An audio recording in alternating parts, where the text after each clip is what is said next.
involved and keep the ball rolling that way. Ooh. A lot of achievements are still popping up from when I was playing this earlier today to test it out. Hey there, Blowfish. You missed wild nonsense, and we've all now separated to our respective corners to do our own things. Things for the time being. You already done with the concert, or how's that going for you? I remember you saying something to that effect. Go ahead and be Swordsman first for now. Looks like everything's capturing okay. Volume looks to be okay. So give me one quick second before we dive in here, because I need to move something. Because I did not intend to go as long today, and here we are. Bear with me.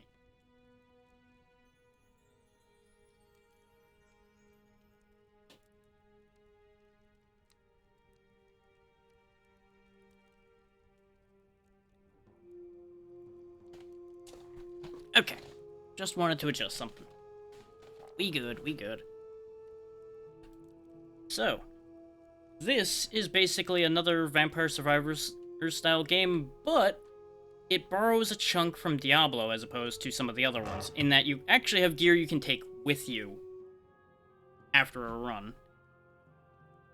And you can set yourself out with helmets, rings, and all of that good stuff. On top of the typical for this genre.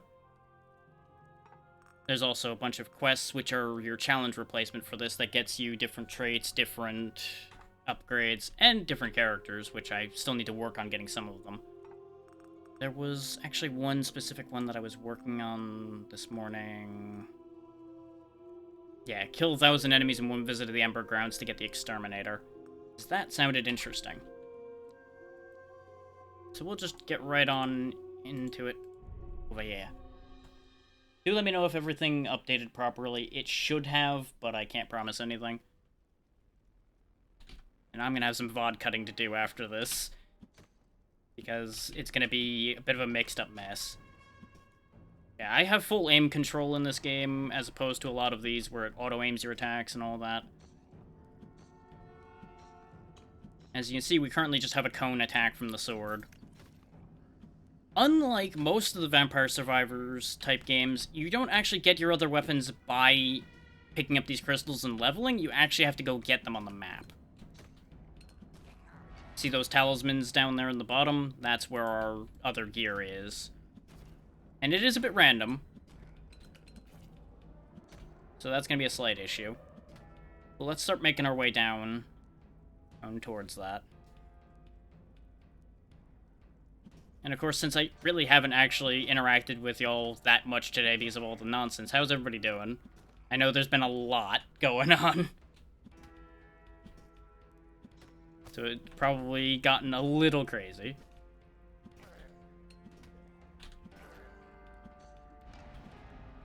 And another level. And do note the fact that a level pushes the enemies away a little bit. That's going to be important later because it gets a little crazy.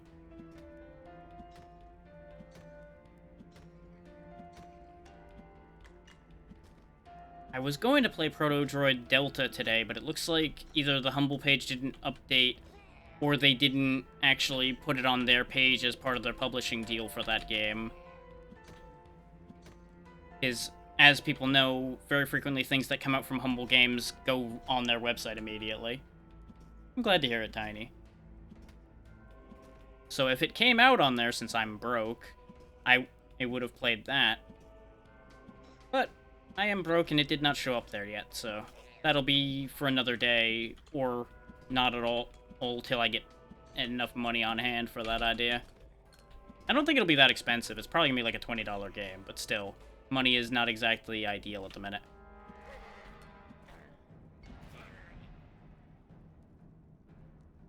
Cone size. There's an elite coming in over there. He's a bit of an issue. We're just gonna mostly disregard him at the second.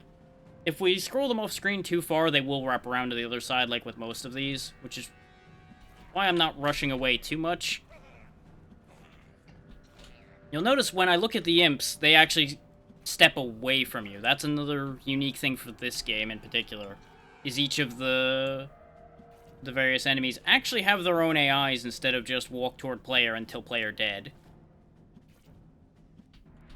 That guy's gonna blow up, so I wanted to push him into his friends. Sweep up the crowd. Grab the attack speed.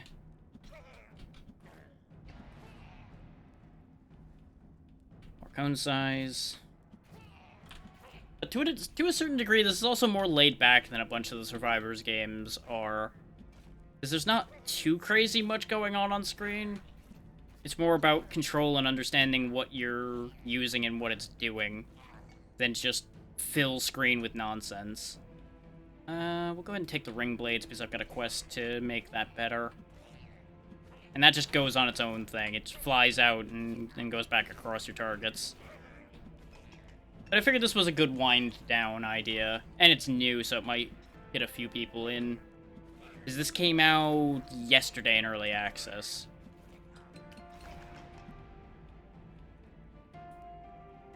Indeed.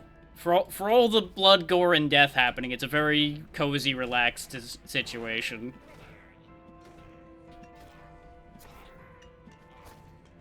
You just splatter as many enemies as you can and just don't think about things too much for a little while.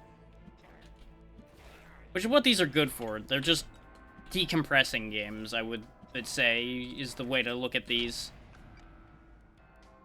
You just take your time, clear your head a bit, and just whack away at everything that's trying to kill you for a while. Not too far off of how Diablo actually is, kind of, because you don't really need to put that much thought into that either. You just roll through as best you can. There's, of course, your typical potions. They'll heal you a little bit when you pick them up. There are magnets, like that hand you see up there pointed up off to the top, that would pick up every pickup on the map and bring it to me. It'd be nice to go get, but I'm more interested in going and getting the other talisman to get another one of our 6 weapon slots filled in. I've still yet to get more than, like, 2 weapons in this game, because they don't show up that much. Because it's either these pickups on the map or mini-bosses to get weapons. And our Sword Strike currently is a little bit sad. I've been getting a lot of area size, but not a lot of damage increases on my rolls. And we're not gaining much in the way of levels because I'm not killing, because I'm too busy trying to get to the other weapon. Because once we have the other weapons, that'll put them in the pool to be leveled when you gain a level.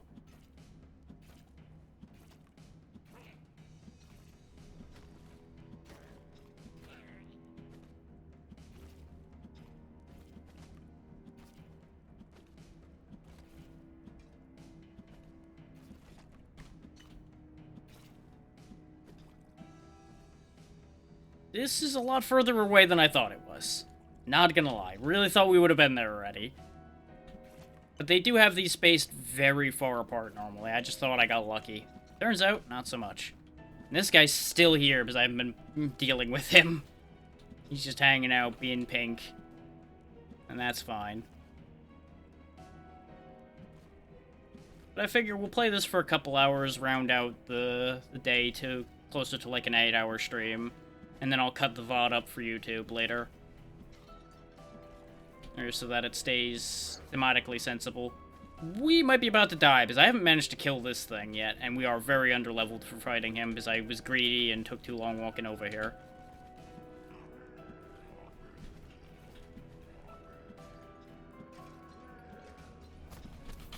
And that's why. He also has a flame ring he can put down to trap me, which is going to be the real issue. Like that! I now have to keep ahead of him and all of his friends until this ring disappears, or walk through the fire. Sometimes it's nice and it only pops up for a second like that, and other times it's there for a good long while and I have a terrible day. Now that I've grabbed both talismans, though, I kind of have no reason to keep walking too far aside from to go up and get that magnet, which would be diminishing returns currently. Because I don't think we'd live to get there. As it stands, we are getting kind of crowded down because I was being kind of foolish not sticking around and grabbing some levels before running off. Thankfully, these guys are fairly easy to kite, so it's not the worst. I left behind a lot of the much worse enemies.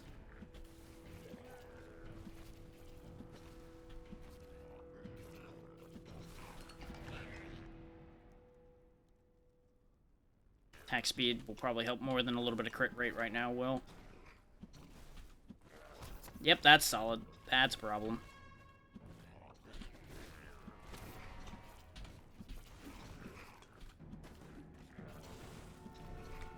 Yeah, the whole adventure with Fortnite with them was a bit of an aberration. I play it with them off-stream a decent bit. I just don't care for the game that much myself. But as everybody who's been here knows, I don't care for competitive gameplay particularly anymore to begin with. Because it kind of stresses me out. Hanging with them, it's fine because I don't think about it. But I do get in my own head either way a lot with that kind of game. And that's why I don't do that. Because from that stress comes a great deal of frustration. So it just ain't worth it to me. But that's also exactly why I was not doing great during that. And just in case anybody had come here because of that gameplay happening, just letting y'all know now that you're not going to see that very often, if at all. All here. Okay, that didn't go great. But that's because I was, as I said, being very greedy. You can also get your meta progression upgrades over here. Which we do have a lot of money right now. Grab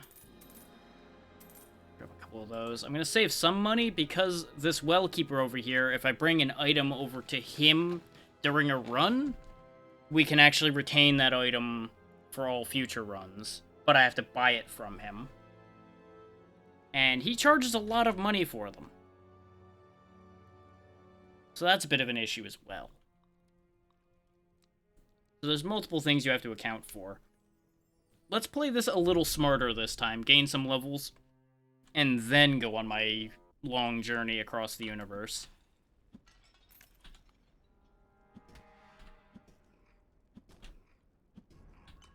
Now, the enemies are pretty set in stone for the stages from what I've seen, and they, of course, appear at set times throughout the stage. Like, it's always burning guys and imps at first here in the Hall of Embers. And then it builds into the armored imps and things like that were showing up. And I can honestly say, I can see where people say that this is an uninteresting game type. I like them just because of being able to just relax a little bit and think through builds. Because you can have your builds get very, very ridiculous, which is what satisfies me as far as these go. But I absolutely see why people would think that this is a boring genre.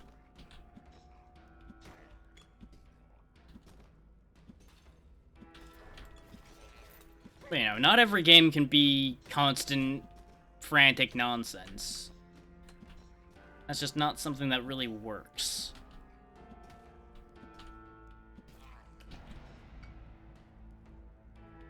Yeah, crit chance is probably the choice out of that. You'll notice I don't build a lot of durability, and that does come back to bite me in the ass, but it's tradition for me, to a degree, as everybody's noticed, not to build durability. Like, I could survive, or I can make everything else not survive.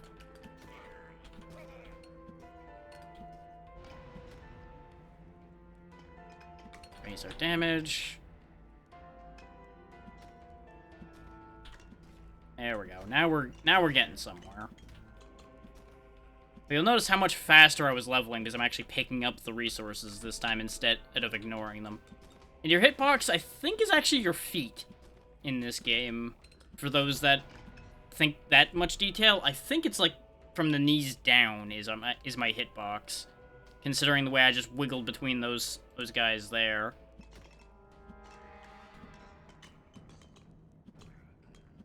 Which is an interesting choice, because a lot of games that have this camera angle end up making your hitbox your whole body, which can get frustrating because you bump into something you don't really feel like you should have.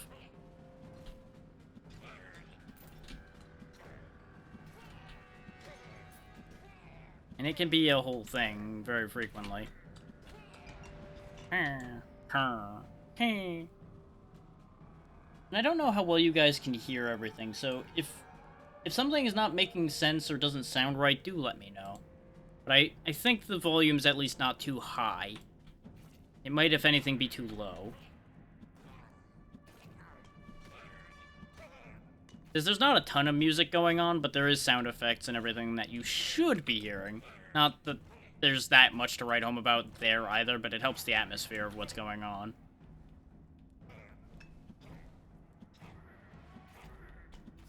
Okay, I can fix that easily enough. We'll bump it up to, like, in here. Okay. See if that's better.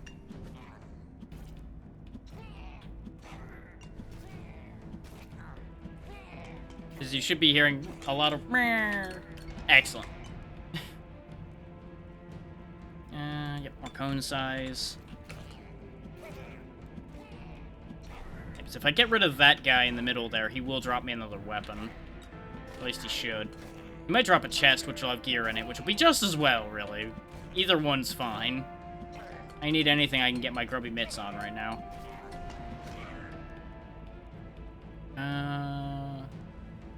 Duration keeps popping up, and I have no idea entirely why it's so consistently showing up.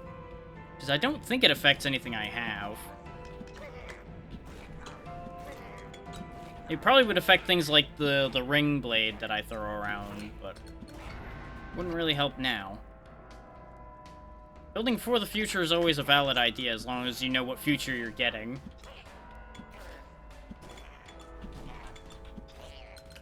And enemies with shields can just straight block the damage entirely till their shield breaks.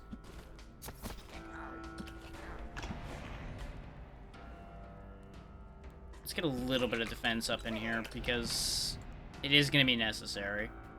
Ugh. I want hit harder, game. Give me thing that make hit harder.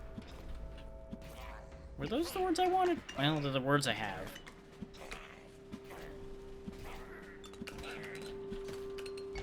Just chipping away at the big boy. There we go, more damage. Now, interesting thing I learned watching somebody play this before I picked it up to make sure this game was at least decent, is this character does the same damage throughout the entire cone. One of the characters I don't have yet actually spreads his damage across the entire cone of his attack, meaning if you hit a single target, it does all the damage to one, and it scatters based on how many are in there. Which I thought was interesting. You don't see that exact layout too often. It's usually this setup where they all take the same damage. I like learning about diverse mechanics that show up. There we go. Give me that talisman. The talisman. We keep taking ring blades. I'm gonna change it up and take the astronomer's orbs. They're just optional orbs that float around you and bump into things. When they bump into things, they do decent damage. I haven't gotten multi-hit to show up much, so I'm absolutely taking that. Now I have like a 1 in 10 chance of attacking twice, basically, when I swing, instead of just swinging the sword once, like that. And there's the 1,000 enemies. He's killed. But I think that was 1,000 enemy. Oh no, that was 1,000 in this run, because that skull in the bottom right is how many I've killed in this stage. The coin, as you might imagine, is how much money we picked up in this run. And the timer indicates when the run ends.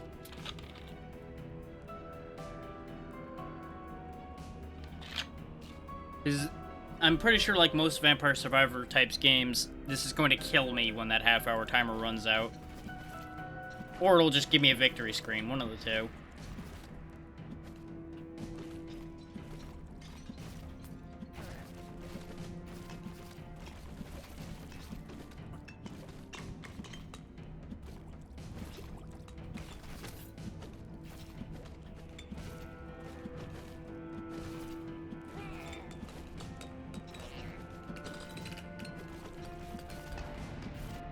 Yeah, pretty noticeable difference between when I actually do what I'm supposed to and when I run off to show things off, eh?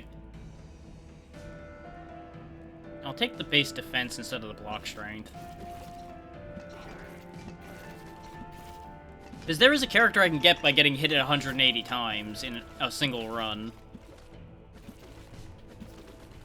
So I technically should do a defense build at some point. Got like a hair or something stuck in my throat, so I'm gonna cough a little bit here and there. Just bear with me on that.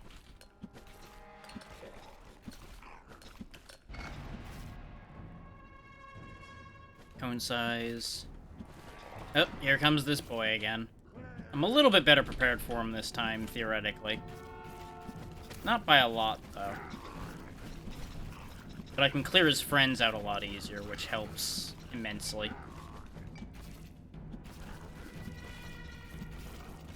The orbs are a little bit lackluster, which is not the best situation, but there is a quest to do damage with them, so I do need to pick them up now and then, in the hopes that it works. Makes me very happy to see those emotes get used. Though I need to redo some of them. I keep saying that, and then eventually it'll happen, maybe.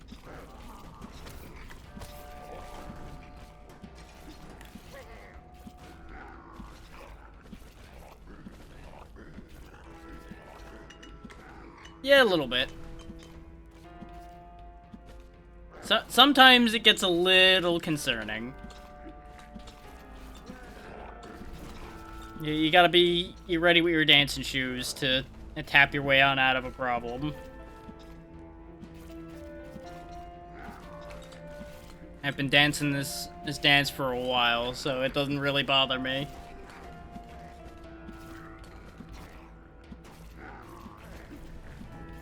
He's gonna try to trap me in again in a second here, probably. Just chipping away at him. Yep, there it is. As expected. Nope. I ran out of room to move.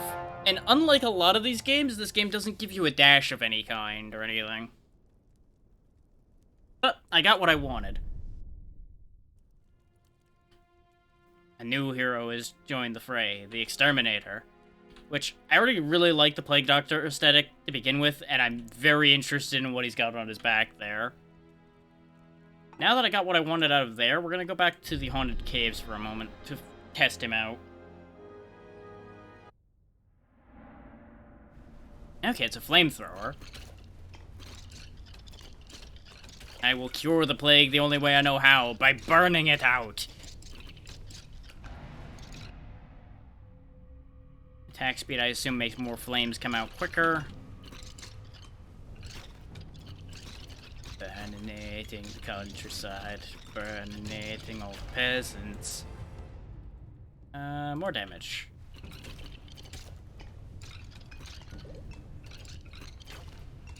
Now, the only thing I don't know is whether other attacks come up for different characters. I was getting a lot of the same stuff with the archer I was with the warriors, so I don't know. It might be that I have to unlock them. Because the one I watched play this had at least one other thing I haven't seen yet, so I'm wondering about that.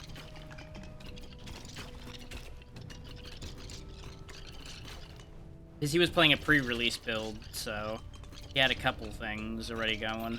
Because there was a fairly long time prologue demo thing anybody could have used. And I thought about looking at it, but I didn't do it. Oh, I've set 50 things on fire, so that's on track for my life. That, I presume, will unlock something. Let's try duration with this, because it might make the flames last longer. And if they do, I can just carpet the field with fire and let them walk through death, and I'll be very happy. It really all works out at that point.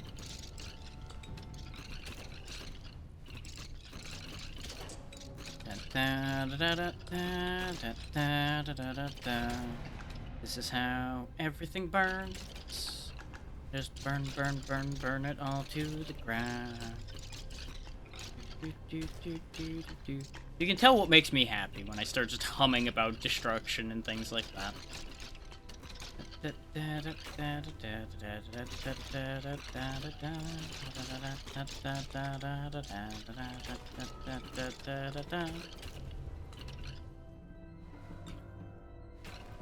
It's interesting how it's just like a projectile instead of like a cone of flame. It's just, there's a ball of fire. There's a ball of fire. That is on the list of things that make me happy, yes. Flamethrowers, explosives, you know. All the things that make everybody happy. Except the people they're used on. But, you know, usually the people they're used on deserve it. Usually.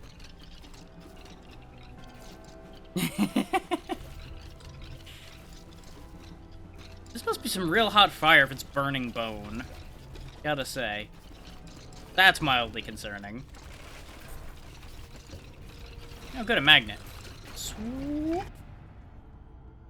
More attack speed for more fire.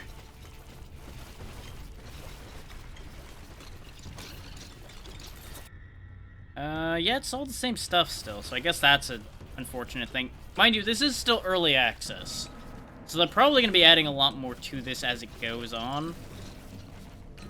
And I did grab 2 games at the same time as when I bought this. It was this and Star Survivors I grabbed because I could get them as a bundle, which between the two was like $5. Which is, of course, why I bought them, because that's within the price range I can spend right now. And would not feel bad. Which, I have more money than that, but I'm trying to hang on to as much of it as possible, rather than spending frivolously. Which is what got me into the hole I was in to begin with. I'm trying to keep some of that tax money to hold things together, rather than setting it all on fire like I'm doing to everything on the screen.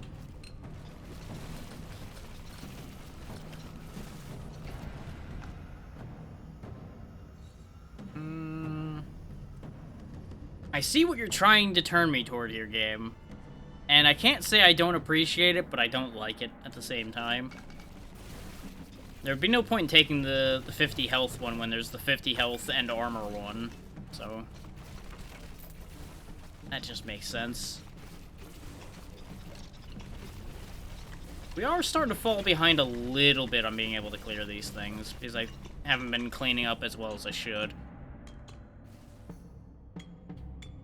As you might imagine, the big yellow crystals are worth more than the little blue ones. The ones that look like a gear pile are worth a lot more, and I think that's the game actually condensing the crystals so they don't start lagging the game out.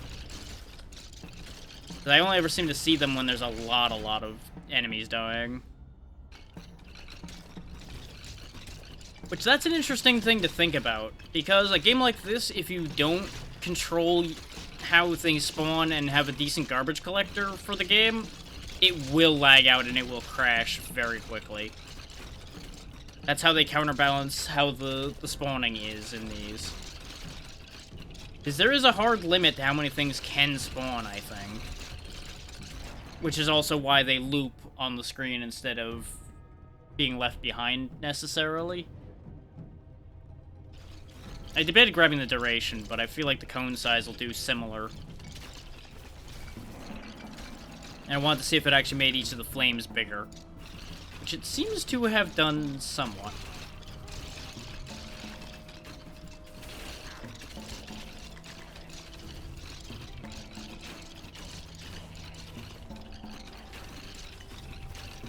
Speed.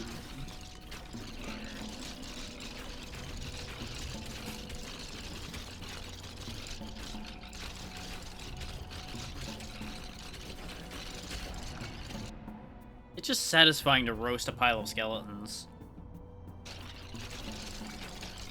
I don't think I really need the burn chance, but I'm assuming it'll proc enough that it'll trigger any other burn quests I have.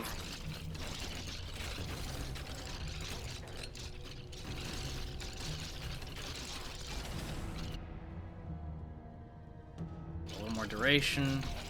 His worst case duration will affect the burn, potentially, which will help as well.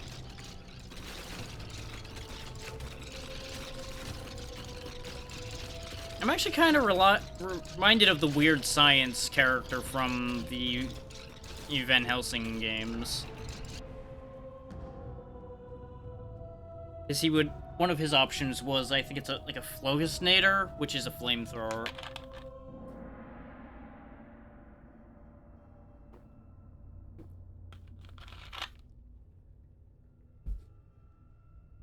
His Phlogiston being some kind of weird flame thing. I don't remember if it's like a word for fire, or if it's something along those lines. Now this right here is a guy that's gonna burn. This guy right here, yep, he needs to burn.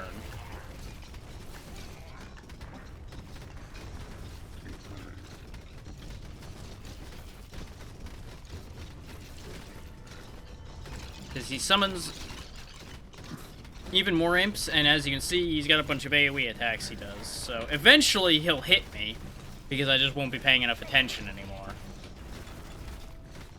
So the sooner he's gone, the sooner I don't have to worry about that anymore.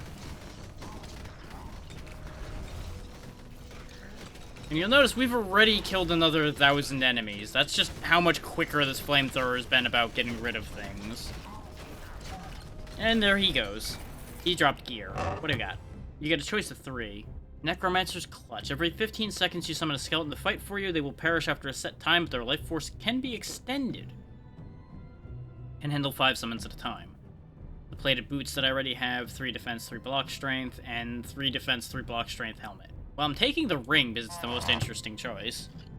And it never hurts to have some skeletons to do your bidding.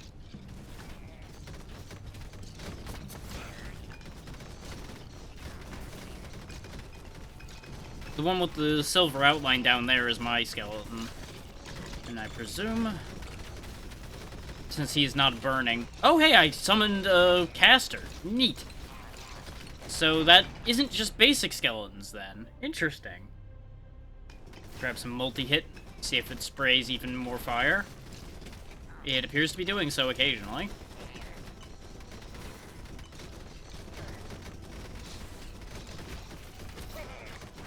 Yeah, maybe we'll do like an hour or so of this, and then we'll do some Star Survivors. I was on the fence about streaming Star Survivors, because that one looks like it's gonna be a bit more bad as far as the flashies go. So, when I swap to that, bear that in mind if that's an issue for anyone. It may get a little flash sensitive. It's also why I don't stream Nova Drift anymore, because that game gets super flashy even though it's fun. I would rather not hurt people to play a silly game.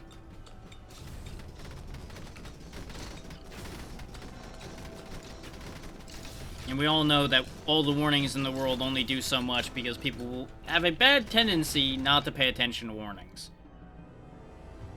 So in order to prevent an issue because of people not reading the signs, we're just gonna not mess with that.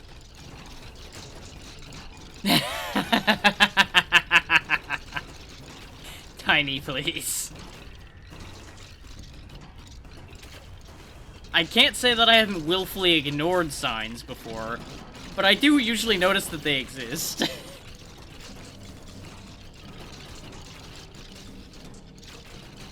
Yeah, notice now that all these shield skeletons are piling in, we're not clearing nearly as quickly. Yeah, I figured.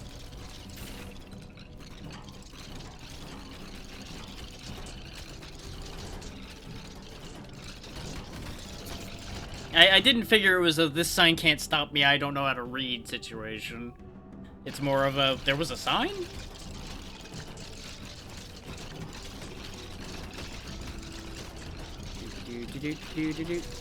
Just gonna keep circling around and burning you all.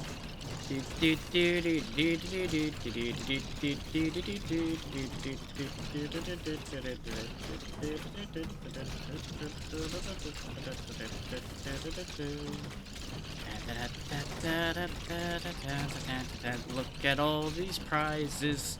Put them in my pocket. Ooh, more range or more damage?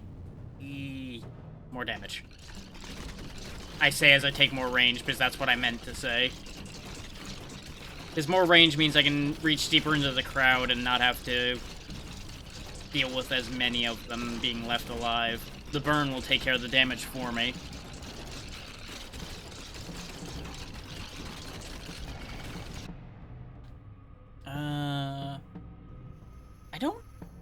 I don't know if fire can crit, so we'll go ahead and take the cone size.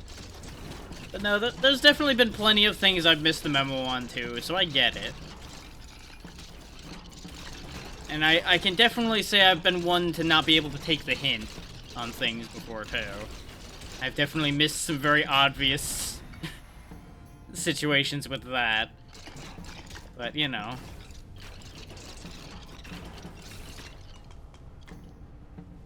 That's neither here nor there. Burn this slime infestation out.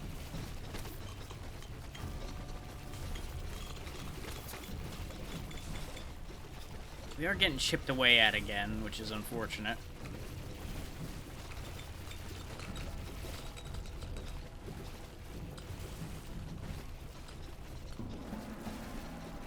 If you mean the small silver thing, they're slimes. The bigger ones show up a little bit later as you can start seeing them getting bigger now, and then they split into the little ones. But some of this can definitely be hard to tell what they are, for sure.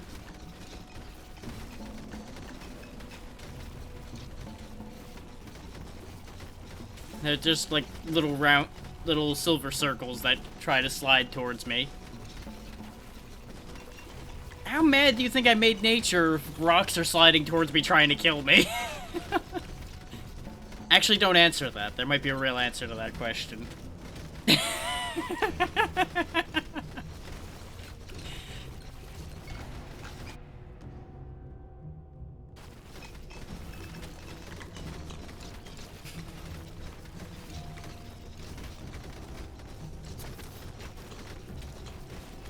Wait, slurping my feet. I'm not into that.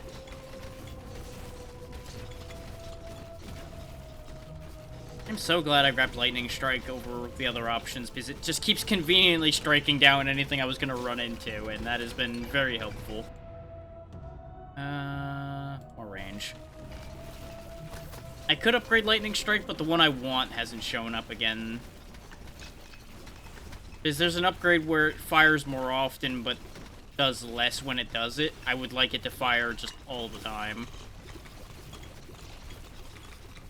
Yep. The jerky dogs are back.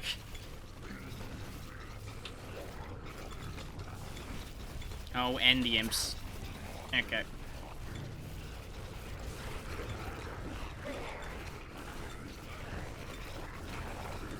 Just gotta keep clearing myself some paths so I can keep moving around. If I stand still, I'm in trouble. Move speed's actually the play here, probably. Help me to better play keep away.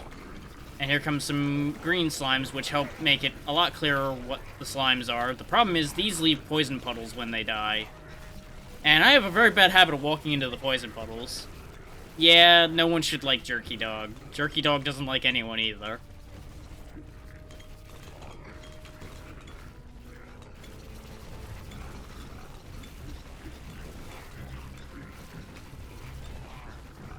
Wow, we jumped from the 200,000 fire damage in one run to 300 very quickly.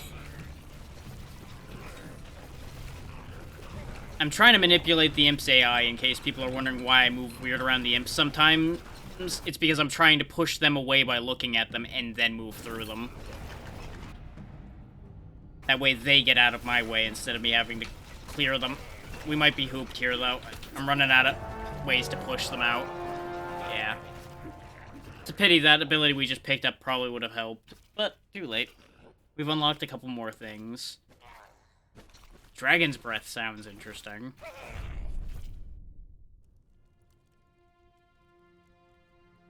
Let's see. Yeah, we actually got the Cavern Survivor 2 on that run, I think.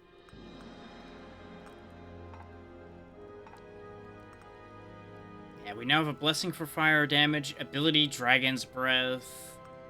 The Ruby Circlet has been unlocked, presumably to appear, not to actually be in our inventory.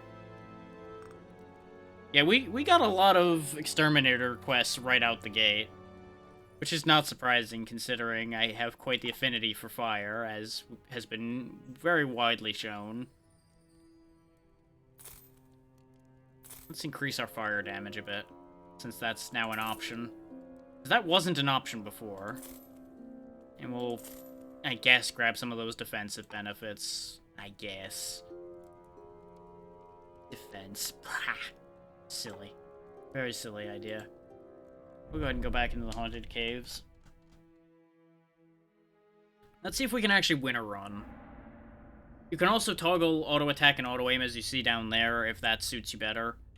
Like, I can have him just turn on his own. I can let go of the controls. Or just walk him around and let him burn things of his own volition.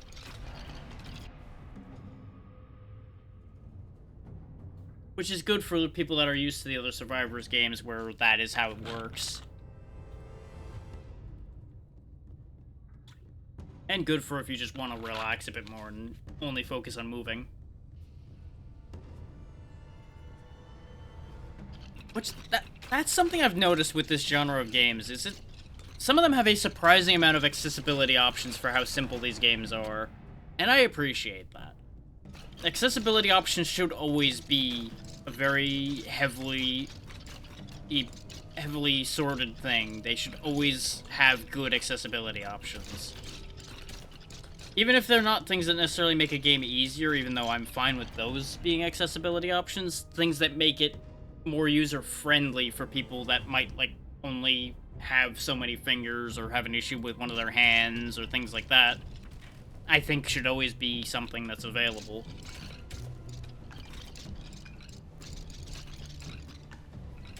There's especially people who spend a lot of time in the more strenuous ends of the games industry end up with issues with their hands. So, even just taking into account inside the same industry, it would be a benefit to have things for that kind of people. Like, they've already made, like, one-handed controllers and things, but they're kind of a niche thing.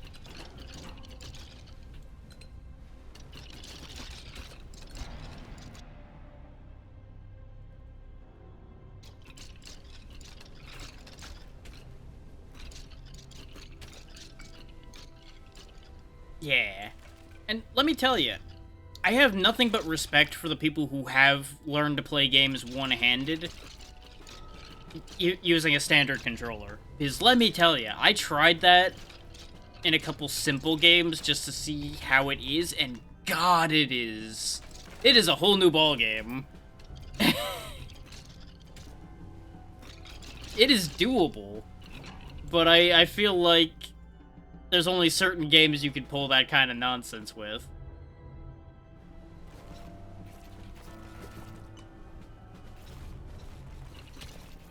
Like, long ago, I used to go with this girl I was dating to an arcade, and she would insist on holding my hand, but also insist on watching me beat a good chunk of Mario 1. So I'd have to play that on the arcade stick and buttons, one-handed, while she was holding the other hand.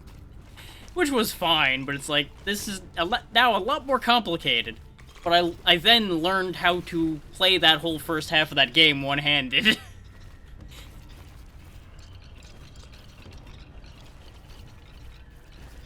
And I could beat the first 4 worlds more or less deathless one-handed because of that. Though the arcade stick made it easier, honestly, because it was a lot easier to move the stick with just my thumb.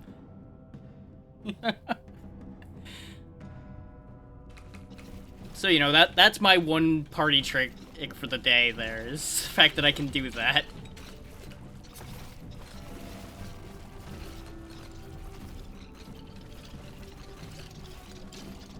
And I keep looking over here at chat like I'm looking at the camera, because now that the camera's over there, I'm still not used to that. That sentence was a shambles, but the point got made.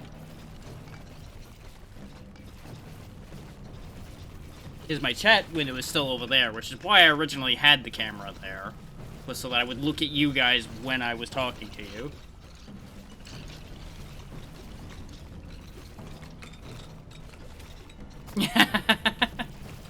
To be fair, the camera's not much of a focus, so that's not a surprise.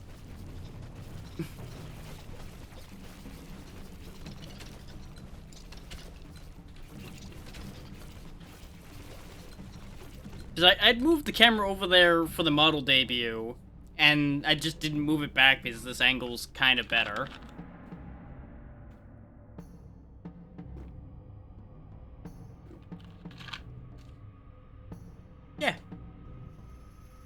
No one ever said I wasn't. And red is my favorite color. In spite of whether it makes any sense to make red the color, or for the walls, that's what happened. Because I'm like, I like red, so I'm gonna let them do it. Though I do need to repaint a couple spots, because when I moved furniture around, I scraped some of it, but eh. Works out nicely that those are, in fact, my two favorite colors.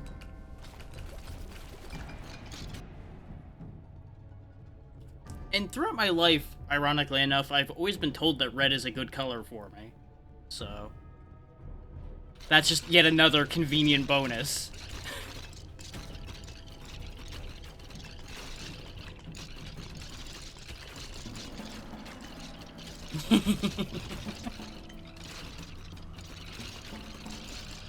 I mean, goth and steampunk are basically my two aesthetics, so that also checks out.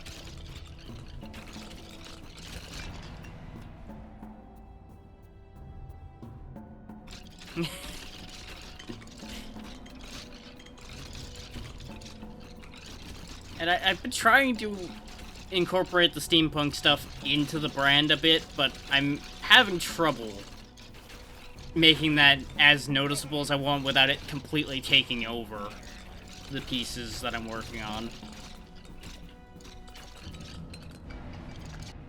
Because, you know, I don't want it to be the whole thing. I just want it to be there and be present.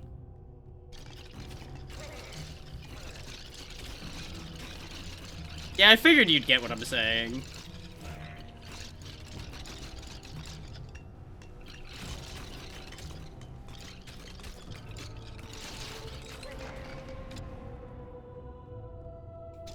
Of course, there's also that whole debate about what that aesthetic actually looks like, and a lot of people are never going to agree on that one to begin with. Just like a lot of people have very interesting ideas about what goth actually is, too. That's a whole other debate.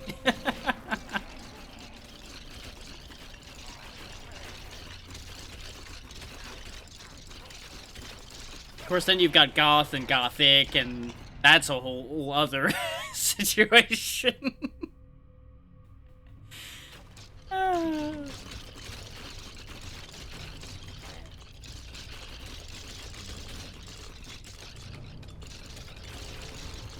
I'm getting loopy, and honestly, I'm just gonna keep rolling with it.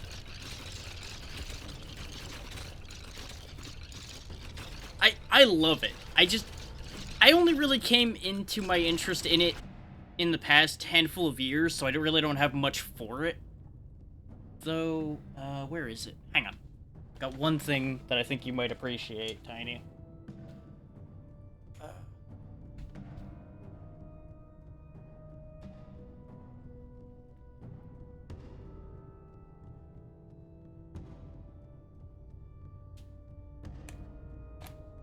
That is very true.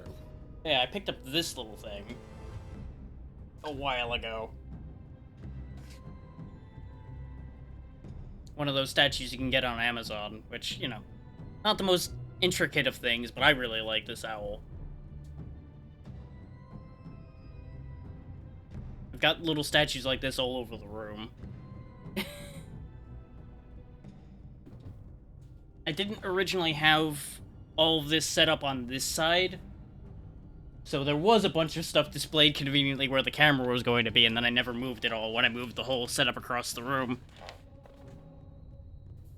Though conveniently next to me I also have this old thing that is got some green on him now because he's been around for a real long time. That's one of my constant companion pieces. Which originally I was actually going to model my dragon design for my icon off of that, but I never could quite get it right. So I swapped it out for the one I made now.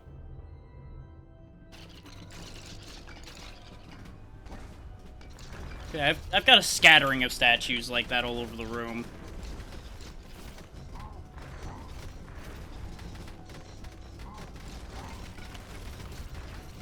Including a dragon skull bank that I've toyed with turning into a hand puppet, but I've not quite made that functional yet.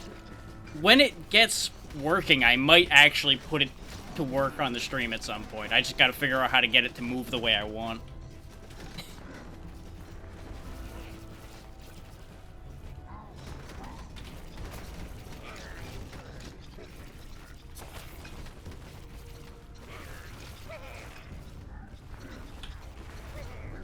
There we go. Burn the big old imp down. What do we get? Well, the spike boots are the only ones I don't have already. Like, I feel like it'd be a lot of fun, because I've just got them, like, right here. And you see how, even without actually putting a hinge on it, it opens so conveniently?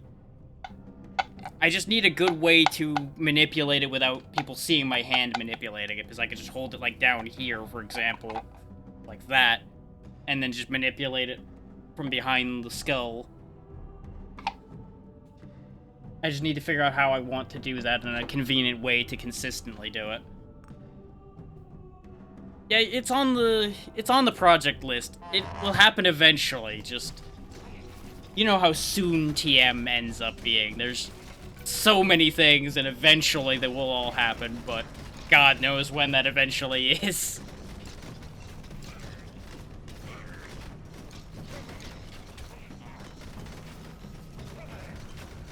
I figured.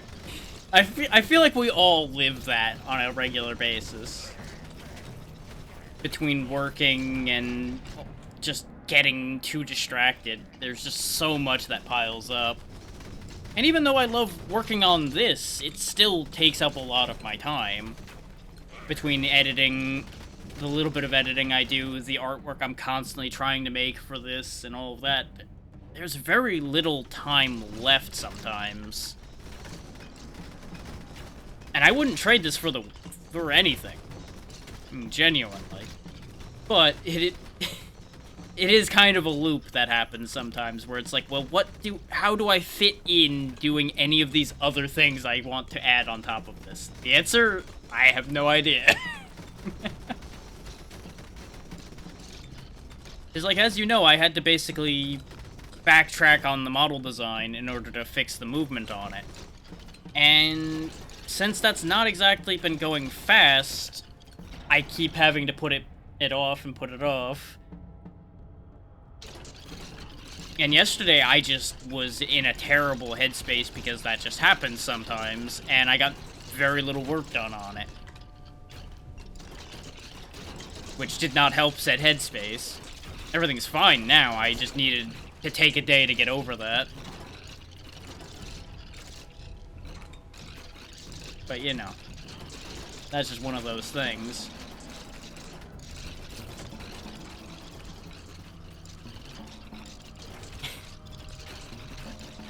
And I suppose there's a bit of a weird disconnect in how casually I'm disposing of all of this while not even looking at the screen half the time to talk to all of you. Just like, yeah, they're skeletons, it's fine, just burn them all. It's fine.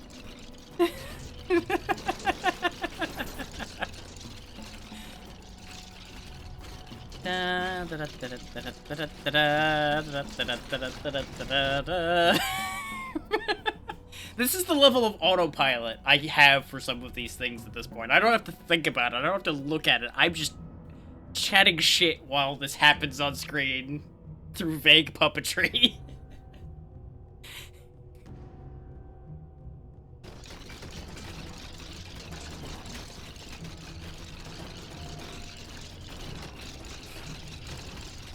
That is the one thing I'll miss when I'm using primarily the model and things, is the little hand motions.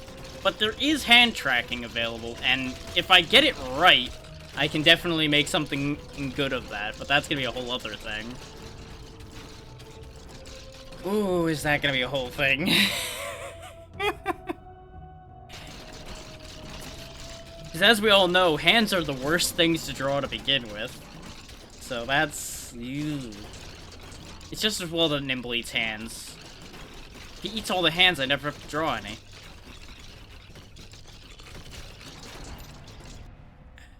I can draw hands at this point, but every now and then they look a little strange.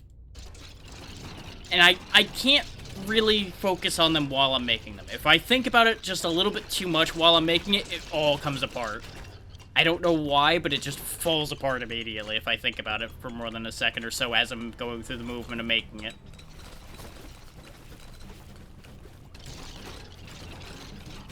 So, I suppose also in my defense, I'm not really making hands, I'm making claws most of the time, which is a little different. They still need the same main shape, but with spikes, but, you know. Spikes are a little easier to draw than the entire mobile finger.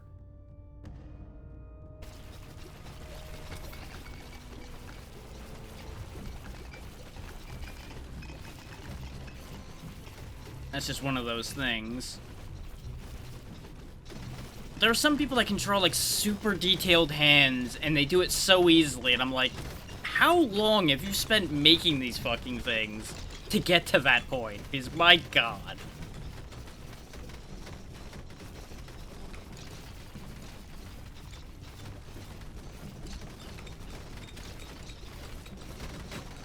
Because, like, people whip out, like, a fully detailed hand in a few minutes, and I'm like, I got a stick figure of a hand. It's like, Yeah, that's just one of those things. I want to get better at it. And I kind of understand how to get better at it, but just sitting down and doing it is a whole other animal. Because I'm also one of those people that is not patient enough for the task that I'm doing, in spite of the fact that I'm doing it anyway. Which is really hampering my progression as an artist, is the fact that I don't sit there and practice the simple basics like I'm supposed to. I just throw shit together and wing it, and that's how I'm learning.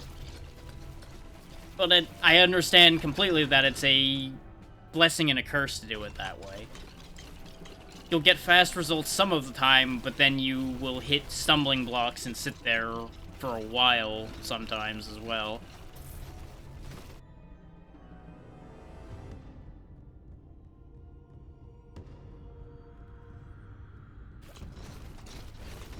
Like with how I've been learning Live 2D. I did watch a couple tutorials, but I've also only been kind of idly listening to them while working it my own way. So I feel like I'm not really, like, watching the tutorial. It's just kind of being absorbed by osmosis occasionally.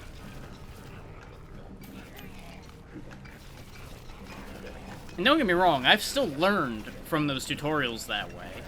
Because, you know, everyone learns differently. I happen to learn mostly by doing, but there are certain things you can't learn by doing. Necessarily, or at the very least you can't readily learn them by doing. Like a bunch of the shortcuts and such I learned by listening to that. And there are people that keep telling me that the fact that I basically rigged a model learning Live 2D in 2 days, having never done it, is absurdity. And the thing is, doing that is not actually as hard as it looks like it is, because the actual actions are very simple. The thing that makes it take a long time for a lot of people is the fact that they sit there and try to do the advanced stuff straight out the gate. They go from 0 to 60. I went from 0 to 10 and just hum a few bars and faked it from there to make it look like I went to 60. While I figure out how to properly get to 60.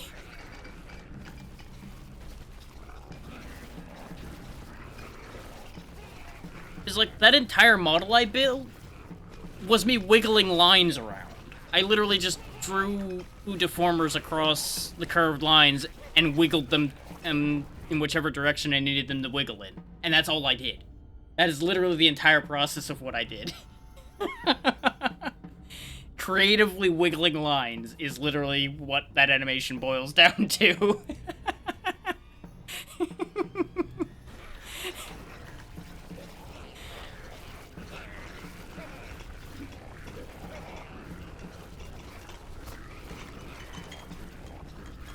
And now there are people that will do incredible things, and I will not discredit their work at all by saying they just wiggled lines, because they actually know what they're doing.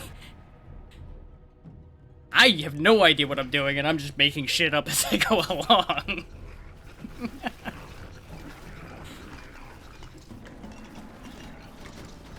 I haven't seen this guy in a while. This is a big skeleton.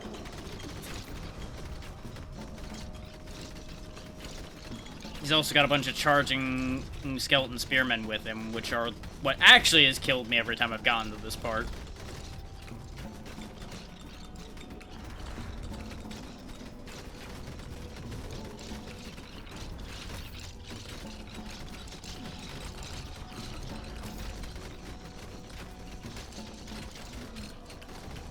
Slightly focusing on what I'm doing now, because I actually need to pay attention for those spearmen or I'm gonna get destroyed.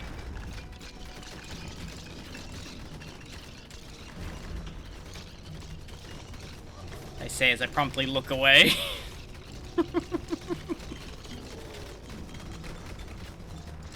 Yeah, no, it's just one of those things where everybody has their method of handling doing something. Mine is fairly haphazard until I've actually been doing it for a long time, and then it starts to order out a bit. But there are still plenty of things, even with how long I've been doing pixel art, for example. A lot of my pixel art work is still actually fairly haphazard for something that should actually be a fairly structured process because of how pixel art works. I still just kind of drag lines till they look right, and then throw things together, and then, like, feel it out from there instead of the more defined and uniform approach a lot of people take. Because that's just what works for me.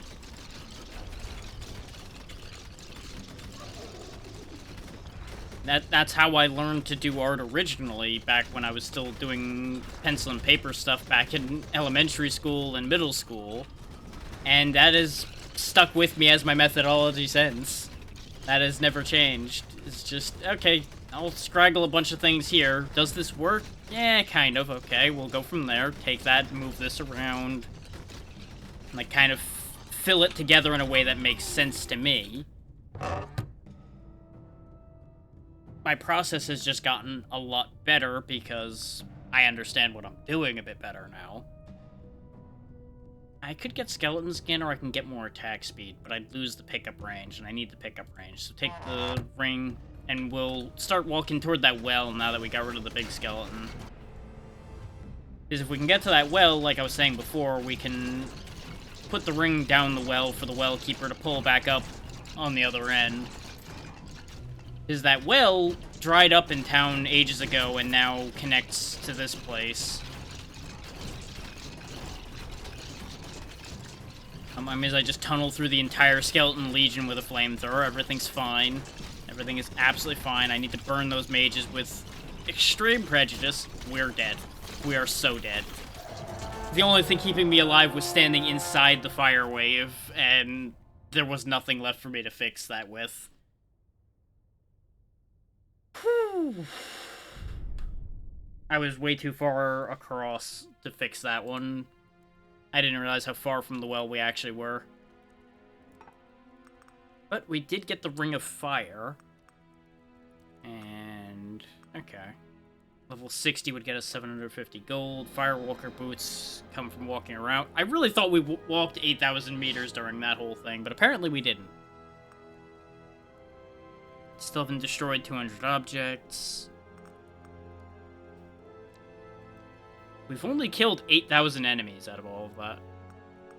I wonder if that plus experience thing is actually based on how many quests we've completed or how many we're missing. I assume based on how many completed and we're getting a bonus from that. I'm not certain. Let's see. Yeah, we haven't applied that many debuffs. This is the one I was talking about where we get hit 880 times to gain the Shield Maiden. Gold gets brewed in barrels. Stands proficiency 4. Septic boots. Oh yeah, trait types start showing up based on some of these too. which is why I was trying to use the astronomer's orbs to get mass and density, because I was curious about what those would do. Spin and puncture, intensity and charges. Ah, I need to defeat the Lich to get the Cleric. That's why I still haven't gotten that. I think the Lich might be the end of the caverns. Which, as you've seen, has not exactly been going great. And the Flame Dancer's the one that kept killing us in the other place. So he just gets us an item. I'm not super worried about getting that. We still need to actually get an item out of the holes. I keep not being near it, so I never get them. But that'll unlock all these quests down here. Strong and fast comes from ring damage. Fighter's headband, blood-soaked shirt. Okay. Elven slippers, blessing attack speed, guiding star. And we've still got a lot to pick up, and there's, as you saw, lots of characters left to get still, too.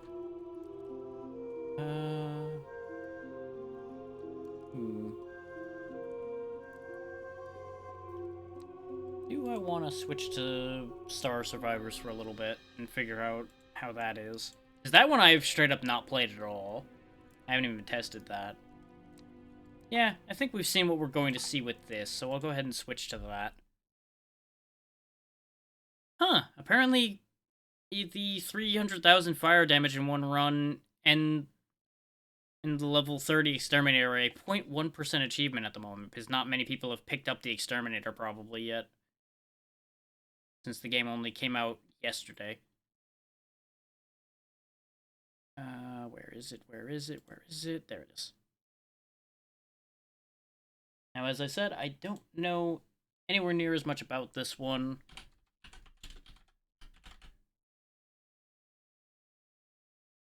And mild flashing light warning potentially for this.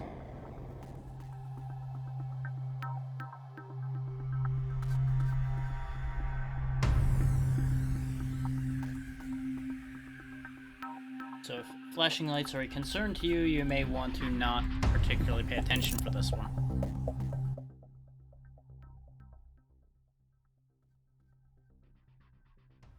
Massage the meters. I appreciate this. More games need to have a stream-safe music option. If they're gonna have music that would get people in trouble, they really should at least have an option for that and leave it on. Even if it mutes the game automatically or something. Okay, so there's a deck. You can craft a custom deck to be used in Challenge or Endless mode. Design your build from cards you have discovered and upgrade them to more powerful versions with credits. Upgraded cards will only be so within the specific deck. You can permanently upgrade a card throughout the entire game by defeating bosses in the campaign. Okay. You have my attention. We've just got the SS Survivor. First and last of her class, she's a well-rounded attack cruiser. Alright. Let's see how this goes. Alright. Ah! There's start your path here, fight your way to the boss. Business as usual. Click on a hex will display its details below. Upgrade stations allow you to upgrade equipped cards, buy new cards at merchants. Levels persist between locations, okay. Pick the best path to upgrade your ship, defeat the boss to earn rewards. Okay, so it's kind of riding between Rogue Janissa and some of the other ones. This one's kill 150, and that one's gather 75 experience. Let's go ahead and do a kill quest first.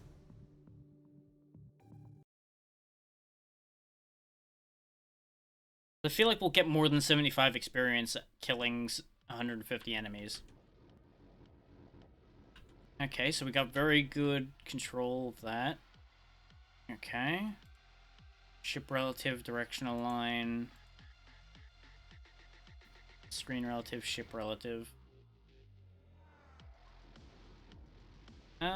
This is fine, honestly. What it's doing now is absolutely fine.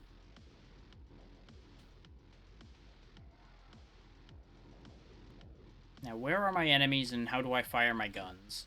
Ah, I've got a boost I can use as well. I did notice that, and that's a good shout to pass that along. And welcome back, K-Mac. A lot has changed, as you might notice, with what we've been doing.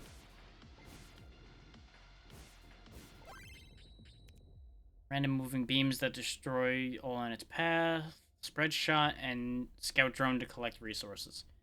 God beam. That's fair. But I appreciate your presence anyway.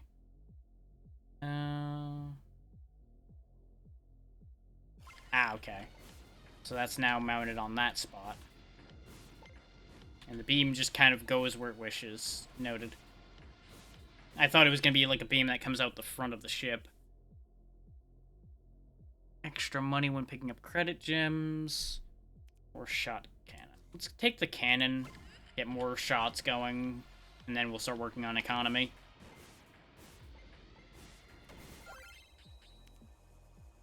%chance to split projectile. Yeah, that's probably something I want. Wait, is my own beam pushing me? No, that was just freaking out a little bit. That's fine. Knockback within enemies within radius. It's a combo? Oh, shock cannon and okay. This is an item that would combo with something I already have. That's why it's yelling about combo. Well, sure, let's find out what that means. Yeah. Ooh, fire a spread of knockback ion orbs. That sounds interesting. They don't appear to do damage, so that might have been a terrible choice. Flamethrower.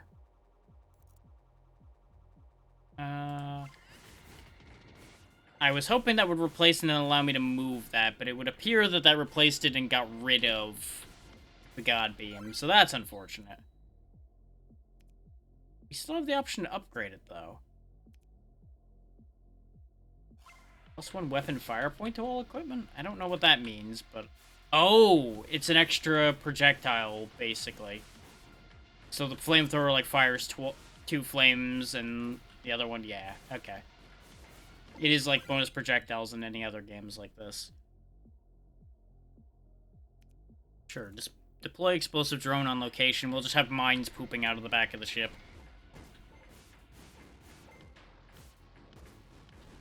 Fascinating countryside. Fixed range missile volley. Ooh. They're giving me so many fun things. Oh, guess we're firing missiles out of the back of the ship now. Oh no, they come out the front anyway.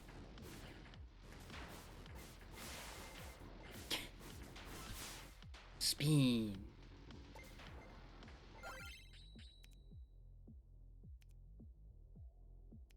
Ooh, 5% chance to fire whenever an enemy is pierced. That sounds like something I want. It may not help now, but it'll come in handy in the future.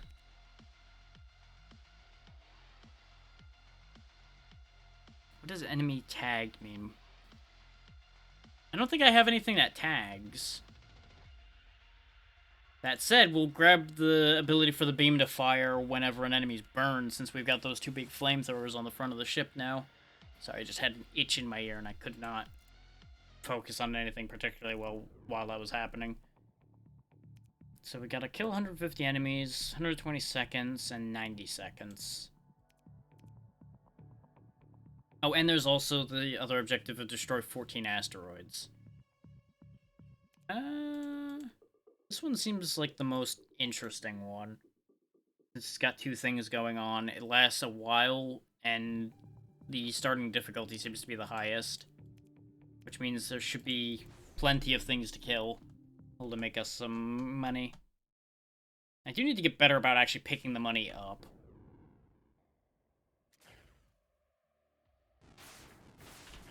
And it looks like we've got a standard 4-hit you're dead system up there with the 4 armor we have. And no shields.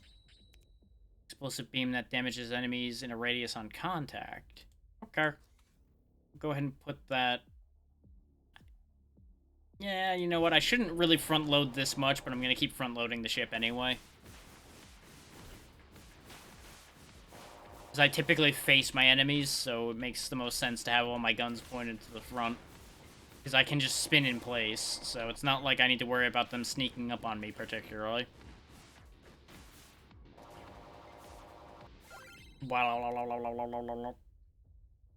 Auto-targeting an accurate burst turret.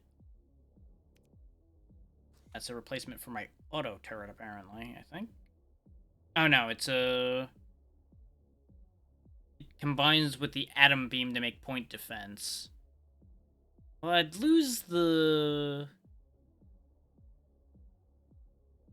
lasers, but... Sure, keep making combo weapons. Ooh, actually, yeah, point defense is fantastic. Fires 2 projectiles that explode when in contact with each other. Okay, sure. Why not? That's not gonna have consequences or anything.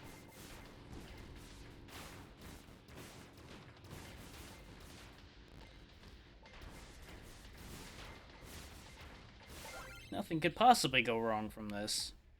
+1 to all turret attack range. Yes. I'm gonna guess that there's actually a fairly decent auto attack build where you can just have a bunch of auto turrets with increased range and damage and all of that, and then just park somewhere.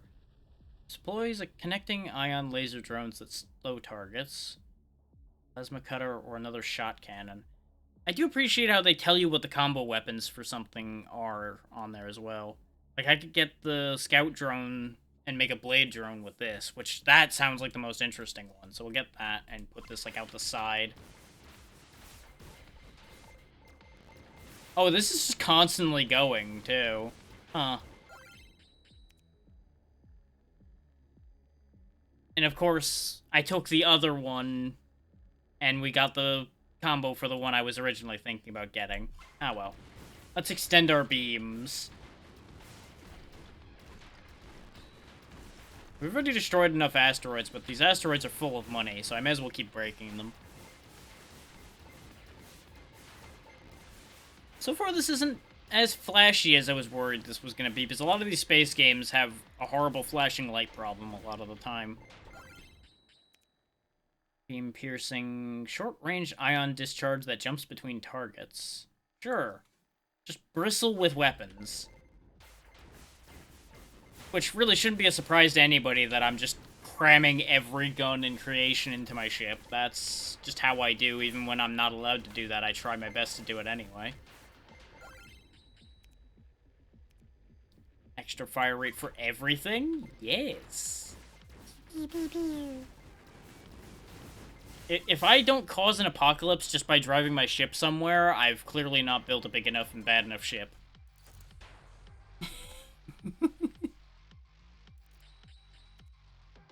Like, my ship existing is going to become a war crime, and that's honestly fine. Yeah, reroll that. I don't like any of that. Spiral ion discs. Sure. Why not? Stick that out that side. I'm running out of places to put things. It's kind of concerning.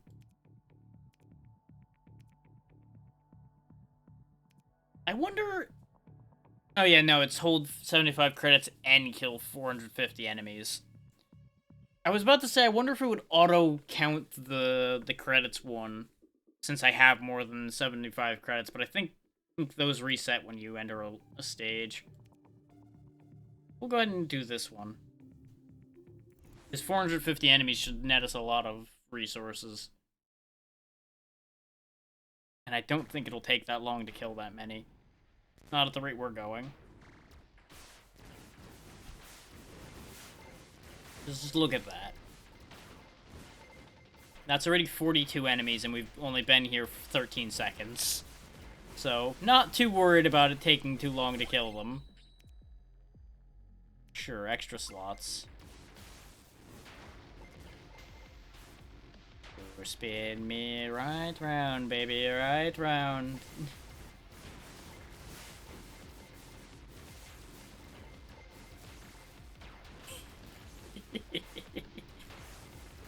This is stupid. It's even more stupid that it's working. We... I have lost control of my ship, and that's fine. Did I update the category? I think I did. Yes, I did. Okay. Pretty good, pretty good.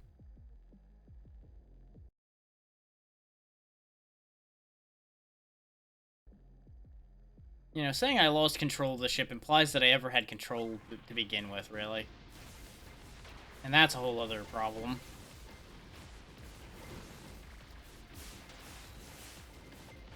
Which I think it's safe to say I never really had control.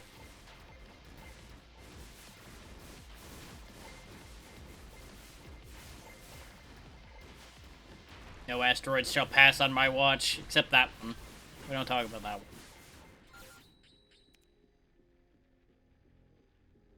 It is unfortunate that some of these only have one thing they combine with.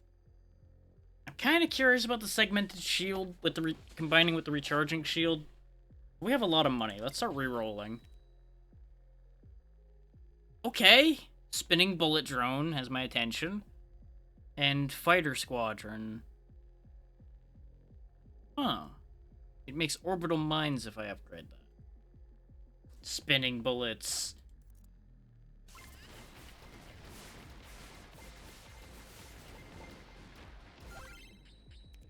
Cruise missile. Doesn't combo with anything. That's a little sad. But we're buying it anyway because cruise missiles.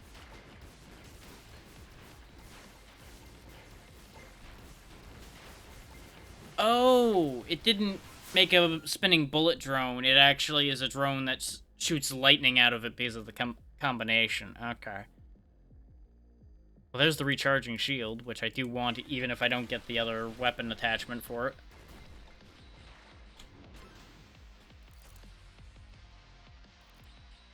We were only supposed to kill 450. I killed nearly 600.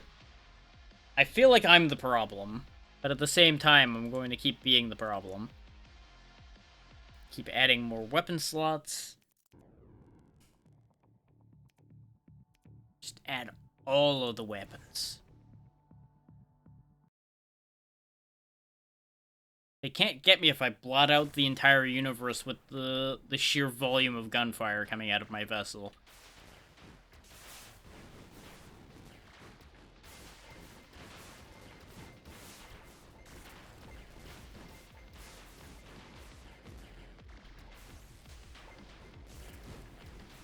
I wonder what the non-stream safe music they have is. That makes me wonder, but I'm also not so curious as to find out right now.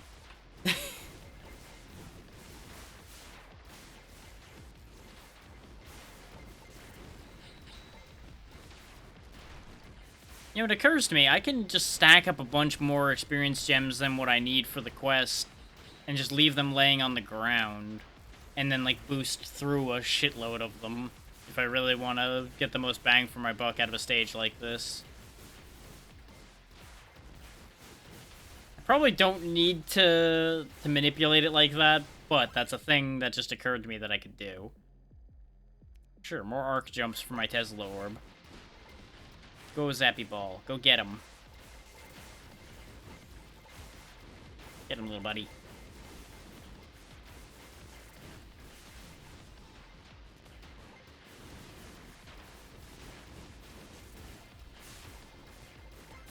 Wiggle, wiggle, wiggle, wiggle, wiggle. Which would help if I remembered that I could boost more often when it comes to the end of these stages, so I'd pick up a little bit more.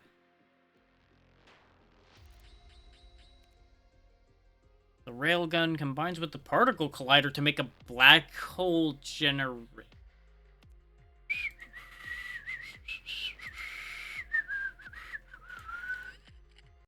But nothing bad happened. I don't have the ability to make a black hole now. No. Nothing wrong here. Nope.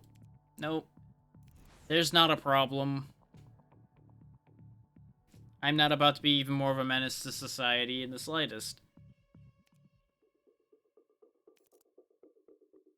Go ahead and upgrade that. More fire points on all weapons. More attack speed. Yes, please. More pickup radius is probably not a bad idea. Ooh, that upgrades to add a forward equipment slot as well. We'll go ahead and take that, and that'll be good enough for now. I'm glad we went to the shop. Kill 3 hatcheries and survive for 210 seconds. That's different. Wonder what happens with this.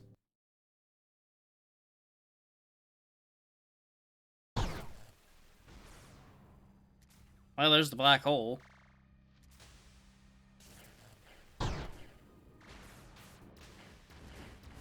Pay no mind to the fact that the entire front of the vessel becomes a roaring inferno. Everything's fine. Oh wow, that's a very StarCraft-looking hatchery. Let's destroy it before I think about that too much. It even makes the little eggs... Actually, you know, it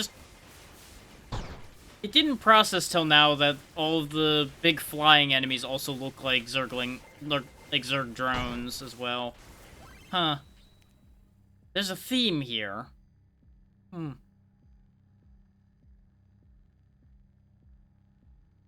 Extra projectile life, but more guns.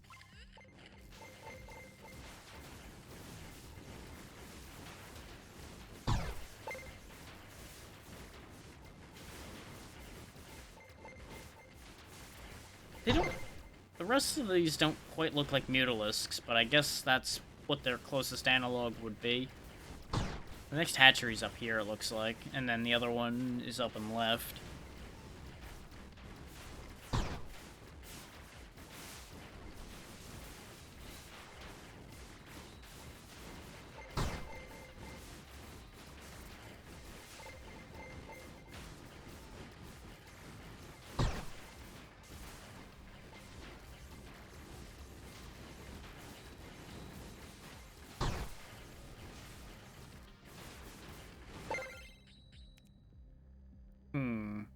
Splitting projectiles for the assault cannon is probably a very practical idea. The auto turret's just kind of existing.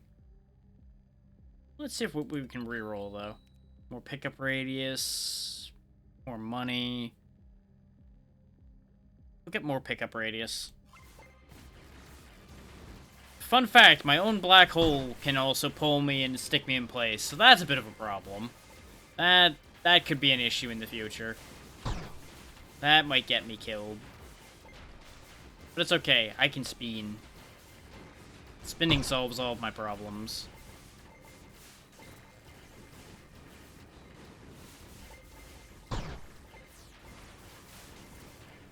Spin. There's a lot more than 3 hatcheries on this map. I'm also dying doing that, so I should probably stop. Should probably stop spinning around like an idiot. No matter how fun it is.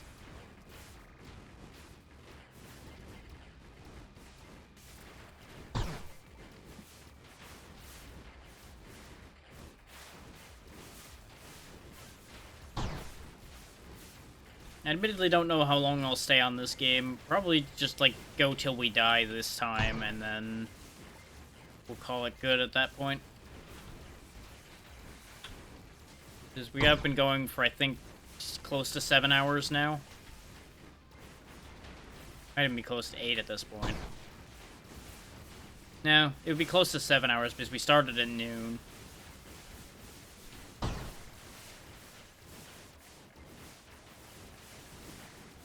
Keep on burning my enemies. Keep on burning my enemy. I don't know what his deal is, but he's big and scary, and I'm trying to burn him to death in the hopes of getting great rewards from his carcass. There he goes. He did drop a thing. I'm still not sure what those things do. Oh, I think it healed me, actually, because I have 1 more armor again. No. And I promptly lost it under question mark circumstances. I think I figured out why I died. And it was the little bug, man. Now, I know I said when I died we were going to stop, but I didn't expect to die minutes after saying that. So we'll go ahead and retry, and that will be the ending one. Oh, when they say retry mission, they mean I can actually straight up retry from here. Okay. I was not expecting that. These usually are you die, you stay dead, and you start over. Works for me. We'll just pretend that the death didn't happen. I mean, what death? There was never a death. I can get the God Beam back. I can put that over there. Triple God Beam. This is just getting steadily sillier and sillier, and I'm absolutely here for it. I kind of expected this to be the more serious of the two games, in spite of what Halls of Torment looks like. No, this is very silly.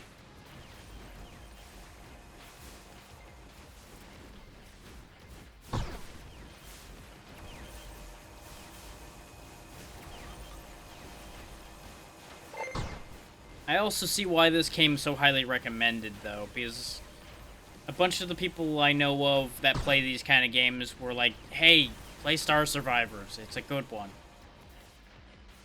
But I never actually sat down and watched anybody play it or did anything with it myself, so I'm like, yeah, I'll keep it in mind. It'll be in the back burner somewhere. And then the bundle deal between this and Halls of Torment came up, and I'm like, well, fine. Because I think the other one I could have gotten bundled instead was Spellbook Demon Slayer, which that one's alright. It's got some jank to it that I didn't care for when I played the prologue version. So I figured I'll go with the Devil I Don't Know on that one and see if it's better.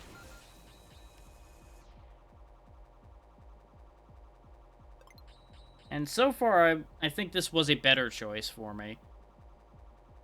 I can get another shot cannon in the hopes... Oh, wait, we do have the recharging shield. Yeah, there we go. We can get the segmented shield, directional shield that consists of several panels. I'm not sure I really want a shield pointing out to the side, but I guess it's better than a shield that points nowhere. We can get another incinerator. You know what, let's have an incinerator pointing out the back to go with the one going out the front. It's a pity they're not synced up, because that would be great. There we go. There's the ticket. 6 directions of flames. You know, we've kind of stayed completely on track here. Centuries passed and the Exterminator got a spaceship and is now flying the giant flame star of death.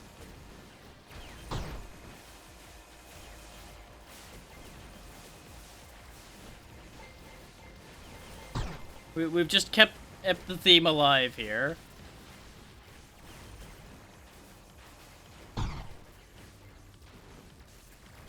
And honestly, this is probably how I would have set this ship if I had choice of how to set this up. Aside from it doesn't have enough missiles coming out of it. It doesn't have enough weapons yet. We have room for more, therefore we need more. Heavy cannon combines with God Beam to make God Strike. Okay. Call down a string that... a strike that creates a ring of projectiles. Okay. Sold.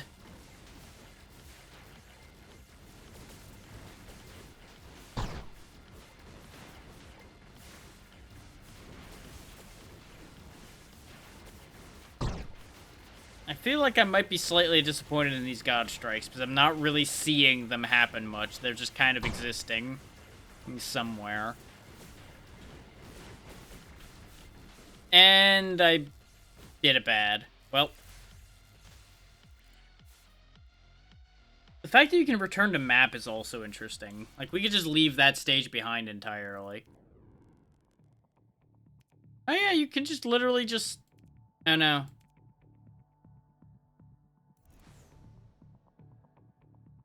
Doesn't look like you can actually go anywhere else. You just can look at the map. Wait? Yeah, no, we're still here. Okay, never mind. I lost my backwards firing flamethrowers, and I'm sad about that. I thought for a second we could escape this hell, but the answer is no. No, we cannot. We might actually be in a position that I can't really win. Because there just gets to be so many of these. these things everywhere. I now understand why the goal is to survive for 210 seconds rather than killing a certain amount. I think I got a little overconfident because of how easy everything else was going.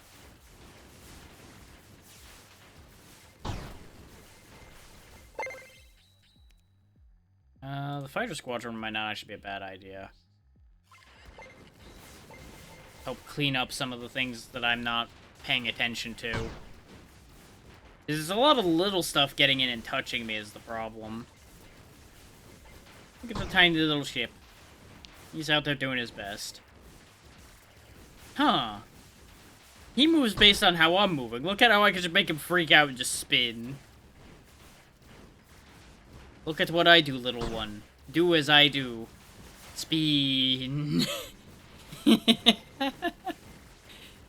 fact that he copies me is a very poor choice on his part.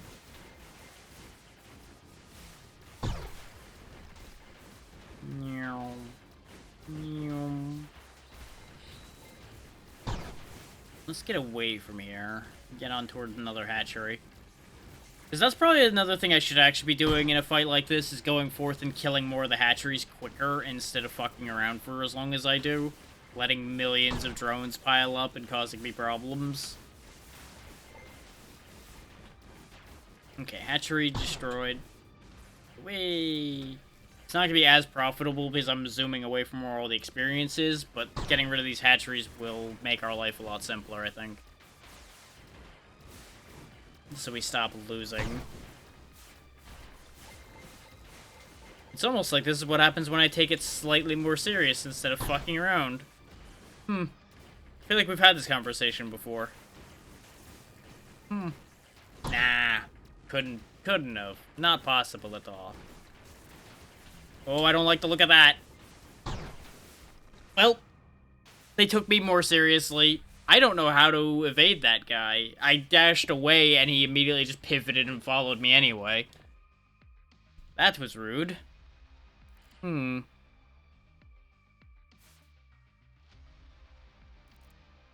also can't help but notice we don't seem to have like a leave option aside from go return to map. Okay, that goes back to this. Let's restart the campaign right quick.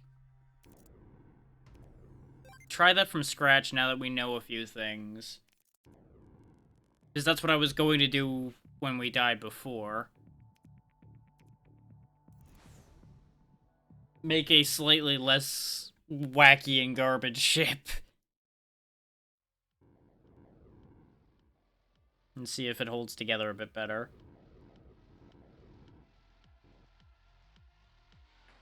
I know I'm falling into the same just one more game loop that I keep calling people out on, but It's not like I have anything I need to do right now. And I ate before I started, unlike a lot of our crew. I actually managed to eat. Which I'm gonna keep yelling at them about that until they get better about it, but you know. That's a whole other thing.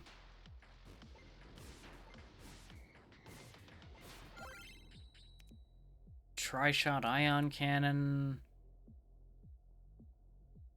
Chance to fire whenever a credit is picked up. Interesting. Ion bolt or ion cannon. Both of those sound good. Pew, pew, pew.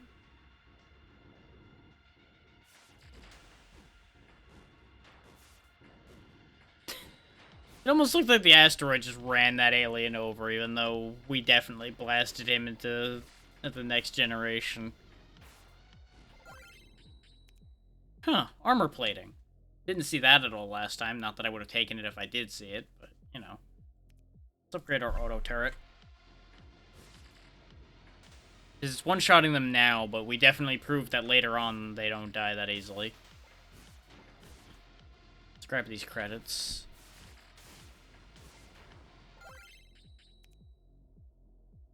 Oh, and I did talk to Xeno before we started. According to her at the time, we're good for tomorrow. Anything could still happen, of course, so don't be surprised if I have to make something up on the fly, or something happens for me tomorrow, even. Both are an option. We'll see how that goes. Just wanted to mention that while it was present in my mind. I'll probably mention it again as we end off today as well. Just to make sure people hear me and understand what I'm talking about. The latter being less guaranteed, but I will still say the words and hope people understand what I'm saying.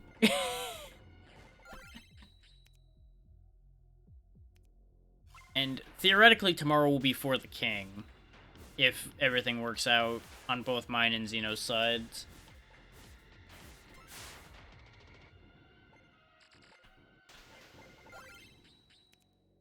Which I haven't played that in a very long time.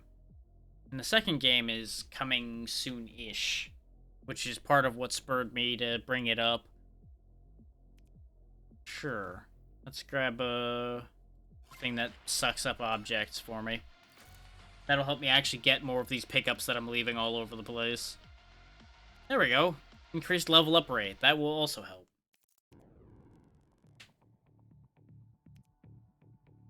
Three card choices on all of these. Let's do more gathering experience gems. You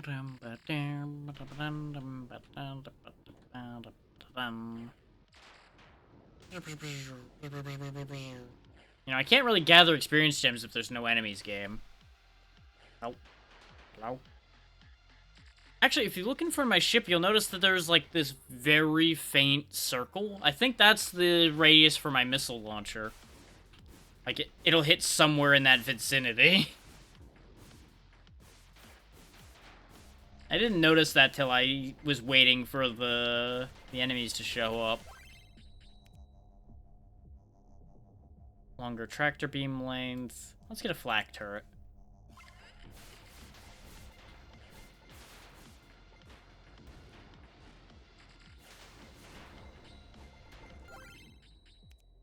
More missile damage.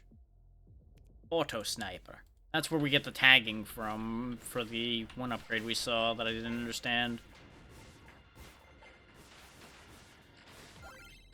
Getting a lot more straightforward weapons instead of the weird, chaotic nonsense that I really did like.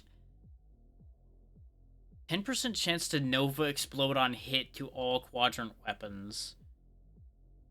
That's great, except for the fact that I don't have any room on the front anymore. Let's get the recharging shield instead and slap that on the back.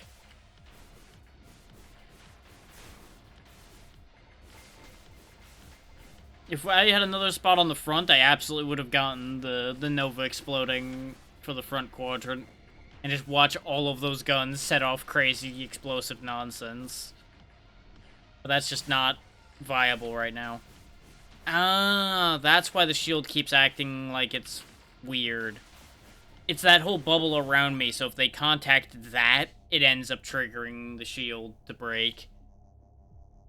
That's a little unfortunate. This guy's just hanging out in my fucking range here, too. It's the tractor beam that's making them hang out near me like that. It just keeps fucking with me. We could get another rocket barrage. Let's get the splitting projectiles for the ion trident, though. Get that to be a bit more effective, because the shots on it are skinny enough that they're kind of missing sometimes right now. Okay, I can get sniper beam. Sure. It's no hyper beam, but it'll be sniper beam. It'll have to do. This one is destroy 21 asteroids or hold 75 credits. Let's just go destroy things. Though I am curious if that 75 credit one would have auto-ended since we have more than 75 credits.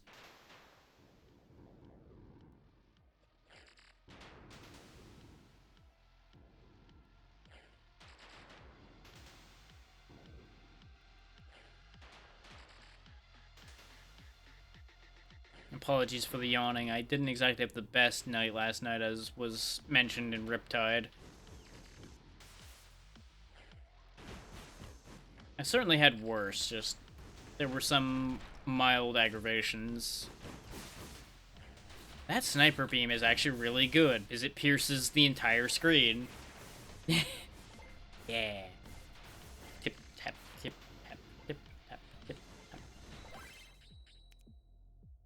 Pick up radius. I could get the plasma cutters again, but they were kind of unfortunate. They didn't really do a lot.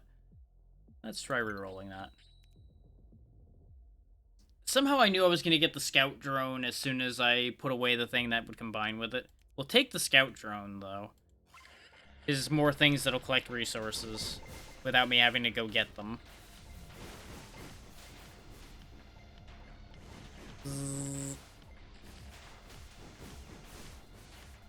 Well, the laser goes in a 360-degree arc. It doesn't actually care that I have it mounted on the front. Additional projectiles per volley for the rockets probably will help. Because the rockets aren't super relevant right now, so more rockets will hopefully make them a little better. I could just endlessly fight all of the bugs forever and never touch another asteroid. But I feel like there's probably something in place to make that backfire if I try to do shenanigans like that. Extra beam length. I could get another Lancer beam. See how good those do. Nah, reroll.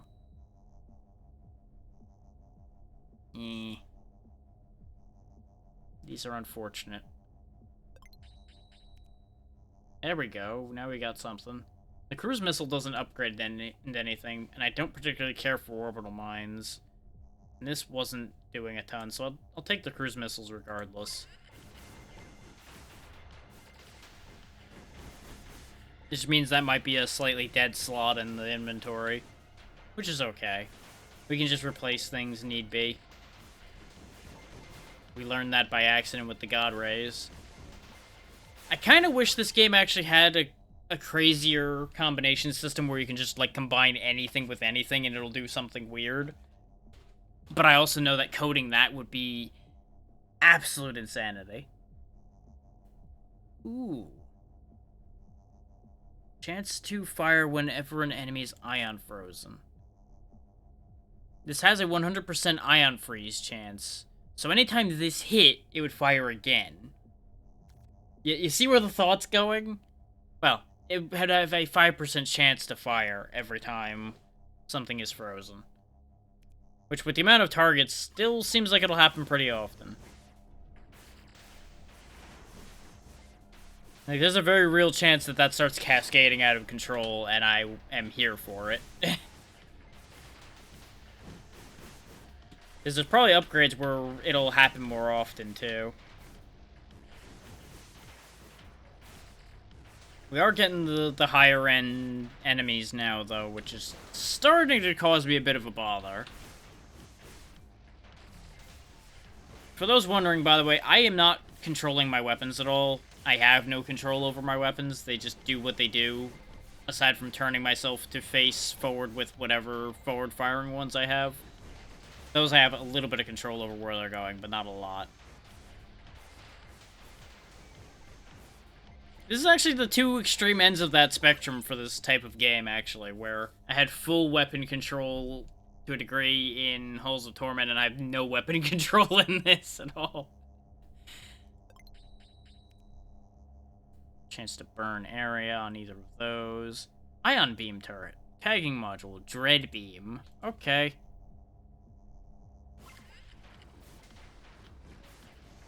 We're just becoming a giant ball of lasers now instead of fire, and it's kind of fine. I can kind of get with that.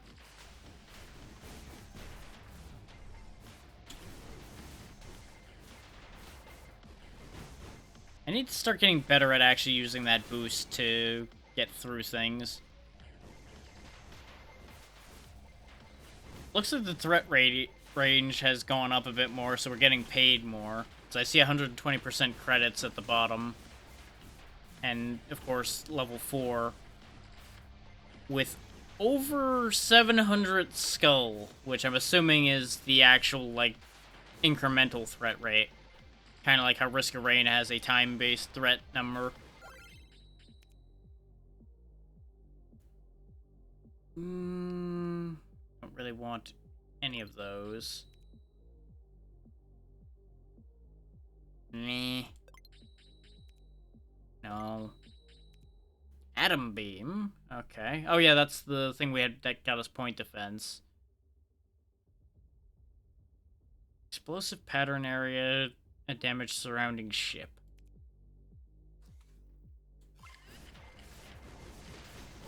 I feel like there's two things called flak cannons that have two different results. Because I thought one of the forward-firing things we had was a flak cannon as well, but it wasn't this weird spread shot thing.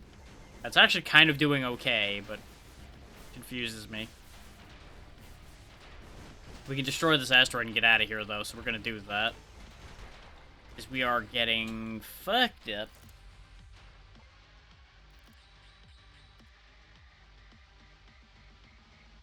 Sure, extra damage radius for all projectile weapons sounds like a winner.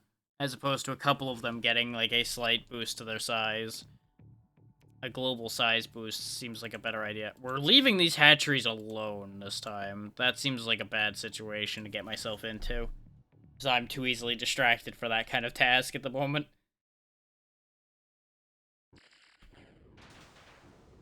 I also think our current ship might actually be slightly weaker than the other one. Like, it's better against some things, but worse overall, I think.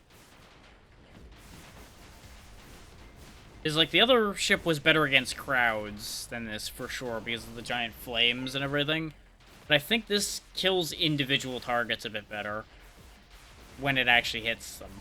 The problem is it's a little random crapshoot of whether it hits what I want it to hit or not.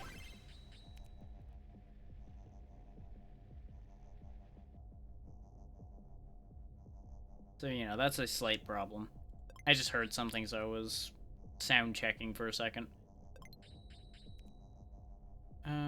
Sure, chance to tag target on hit. That way it'll pair with the other upgrade. We might potentially get to trigger off of tagging. I can see some crazy nonsense going on with just synergy of a bunch of different effects all happening to cascade at once. So you fire one gun and 7 other guns all fire because of it or something. And the whole screen just gets inundated with bullets. Which is the exact kind of ridiculous nonsense I am absolutely here for. Faster drone creation speed, faster movement for the drone. I don't want any of that. Yeah, sure. Better pickup radius for me. That green radius around us, I think, is our pickup radius. I thought at first it was the auto turret's targeting range, which I think both are true.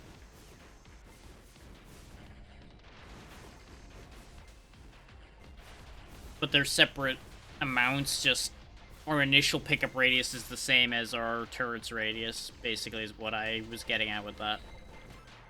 There we go, we cleaned up a decent bit at the end there. I really hope we didn't actually take damage from that bumping into me. I'll be very upset if that did. Oh wait, yeah, that's an upgrade for the Ion Trident, so I could have grabbed that earlier. Oops. Oopsie. Well, we can't get to the upgrade shop unless I go through the hatchery. I didn't think that through. What's this? Merchant Outpost. Sure, let's go see a merchant this time. That'll be something different, and it doesn't involve going to a hatchery. So everybody wins. That is the best plan I've had all day. Not going toward the death.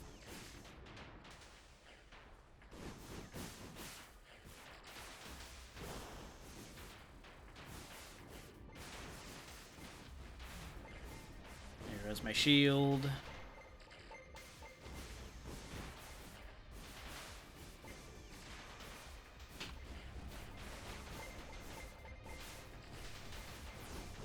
Meow.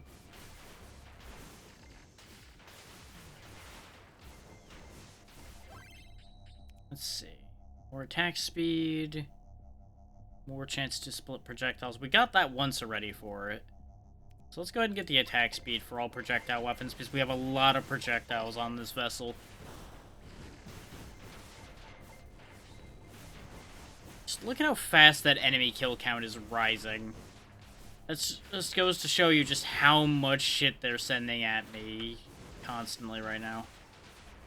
Trying desperately to kill all this crazy disco death ship that's going on here.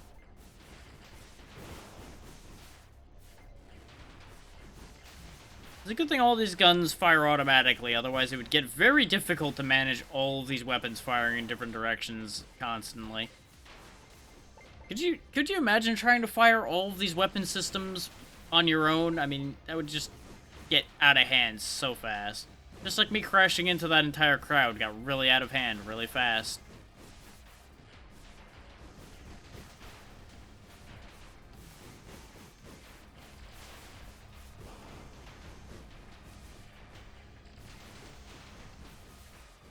The way the tractor beam works is still very disorienting to me, because I see an enemy, like, on the edge of my circle just kind of chilling there, and I'm like, yeah, I need to get rid of that. Except I don't, because my guns will automatically get him eventually. But it just sits there and fucks with me the whole time. Also, it looks like the hold X amount of credits thing is actually based on what you pick up in the stage, like I figured it would be. That's a big boy. That's a real big boy. How you doing?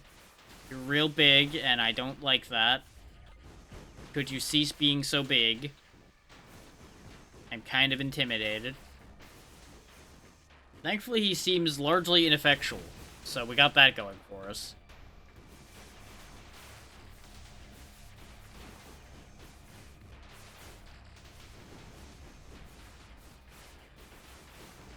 Yeah.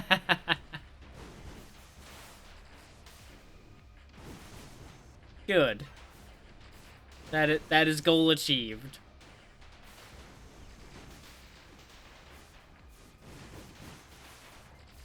And it is also accurate, because that is the biggest boy I've ever done seen in this game. He's the biggest of boys. He's a real problem.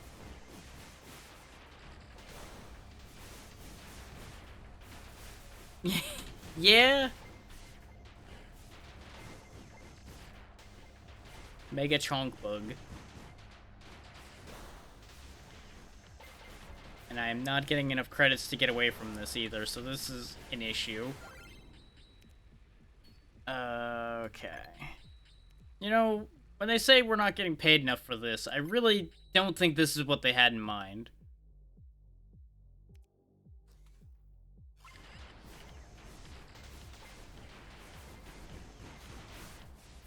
I feel like not getting paid enough to leave is not the same as what you mean when you say you're not getting paid enough to deal with something. But, well, that's my life right now, apparently. Not getting paid enough to leave a place. Yeep. You almost fooled me there, you little fucking spiky bastard. I don't know where the big guy ended up now. I think he's down there somewhere. Yep, there he is. You would think I wouldn't lose track of something that big so easily, but when he goes off screen, he ceases to exist for my brain sometimes. And we're dead. Those little spike flyers are so fast. Alright, game. I know when I'm beat. You got me. I'll probably revisit this at some point. I don't know if I'll revisit it on stream, necessarily.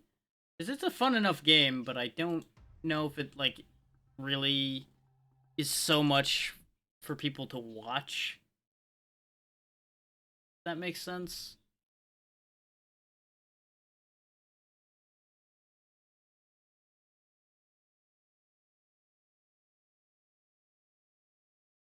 Let's see. Huh. That's not what I expected. Wow, there's actually a lot of what I didn't expect in my list right now. So that's good. I like it when people play things I didn't expect them to play. Even if it does confuse me.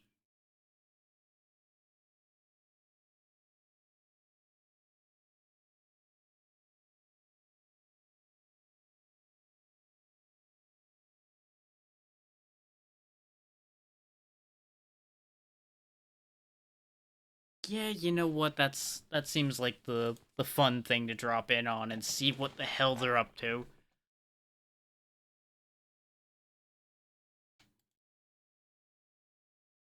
That seems like the winning choice. Go over there.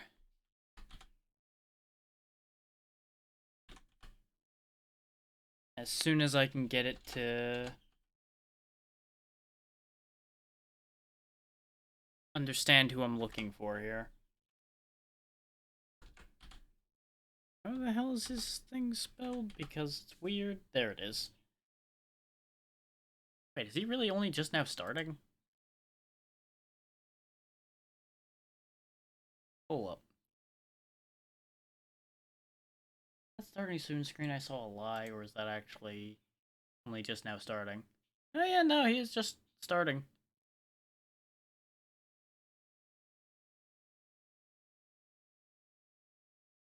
Yeah, you know what? We'll go ahead and give them a kickstart. I am fine with that idea.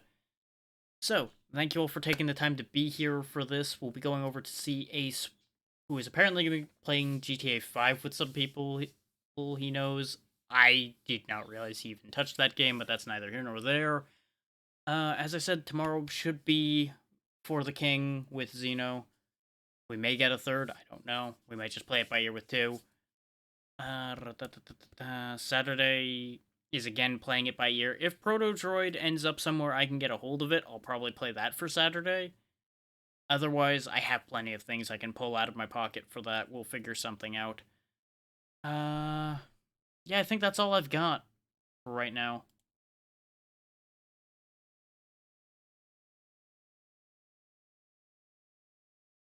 So, again, thank you all for your time. I will see you tomorrow, and be good to Ace. He's good people. Absolutely, and thank you for being here the whole time, Tiny. In spite of how weird today has been. Bye, everybody.